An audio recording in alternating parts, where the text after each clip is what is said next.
Et un bisou pour le caméraman. Dernière plongée de l'expé.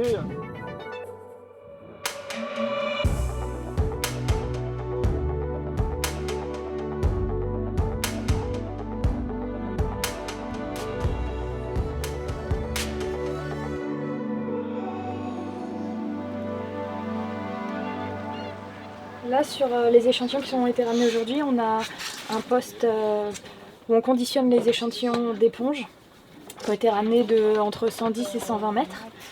Donc là, on en a 4, donc on a différents types d'éponges mésophotiques. Et il y a un poste avec Lorenzo qui, lui, conditionne les échantillons gorgone, corail noir. Et le troisième poste avec Sandra. Sandra, elle s'occupe de collecter la faune qui est associée aux gorgones et au corail, donc c'est toute la petite faune qui est autour de ces animaux-là. Et elle fera après en fait une identification de ces animaux. C'est ce que les plongeurs ont ramené. Nous, on les conditionne pour les conserver en fait à bord dans les conditions optimales. Donc là, typiquement, on est dans de l'alcool. Certains iront dans un congélateur, d'autres resteront à température ambiante. Et après, ces échantillons partent en laboratoire où ils seront analysés.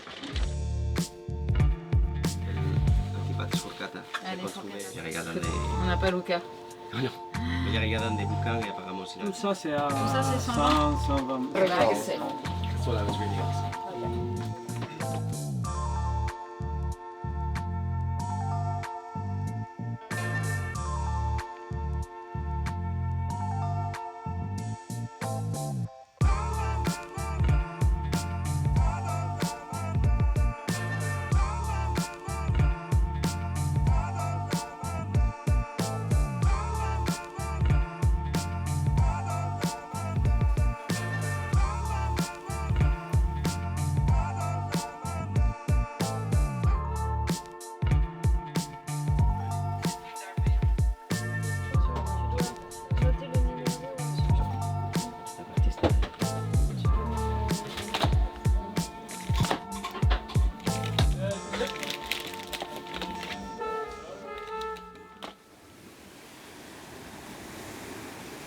Habituellement, je travaille sur du métal, donc je travaille avec des os du monde entier et je peins donc à la rouille. Et ici, je suis venu donc plutôt faire du carnet de manière à créer du matériel qui puisse être éducatif. Et l'idée vraiment, là j'en montre un, c'est de faire une peinture et d'y ajouter des chiffres. Donc là j'ai mis le chiffre 72 et 270 000.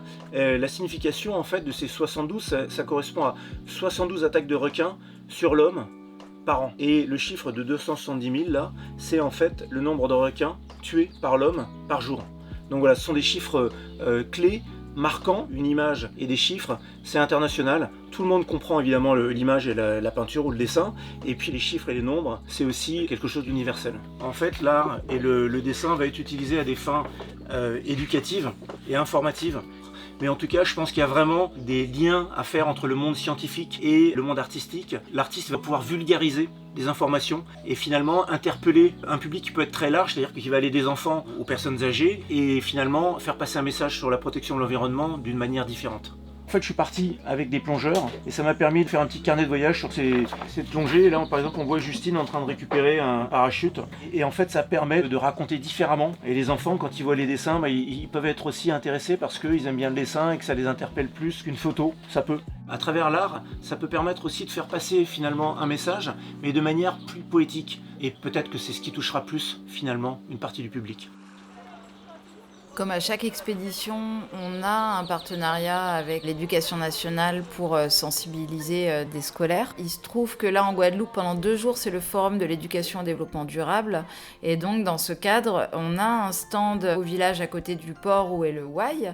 Et on a également des visites de prévues d'environ 300 élèves, de la primaire jusqu'au BTS, pour sensibiliser les élèves à la recherche scientifique, à la recherche sous-marine.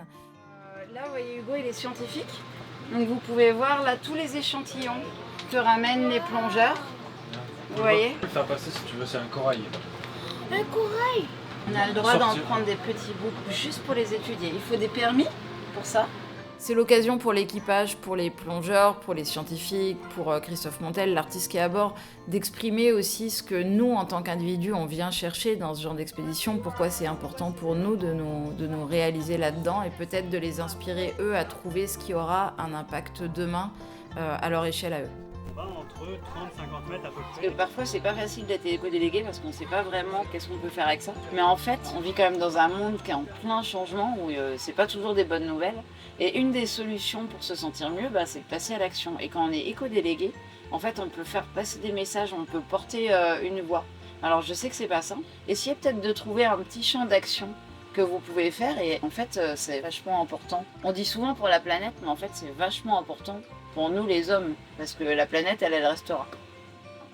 Donc vous avez un rôle à jouer et vous pouvez jouer ce rôle. Donc ça c'est chouette quand même. On visite le bateau ? Alors, regardez, on va faire... Alors, vous voyez, c'est une petite cuisine pour cuisiner pour beaucoup de gens. Mais on a un très bon cuisinier qui arrive à faire très bien.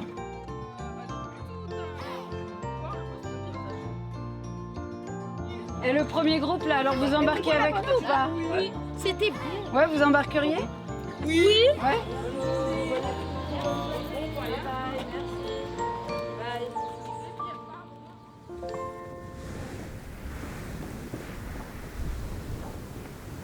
Alors voilà, ça y est, c'est la fin de l'expédition. On a vidé une grosse partie du bateau, où on a rincé le matériel, on l'a rangé. Il y a une grosse partie qui rentre en conteneur. En France, on le retrouvera dans quelques semaines à Concarneau.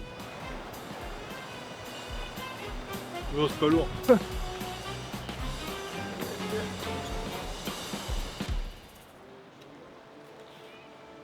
Voilà, alors là, on est sur la dernière navigation du Wye.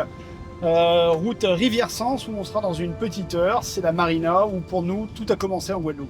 Alors on a une petite équipe qui va arriver, qui va convoyer le bateau, qui va traverser l'Atlantique jusqu'en France. Ensuite, on aura un petit chantier de prévu parce que le Wye en a bien besoin, comme à chaque retour d'expédition.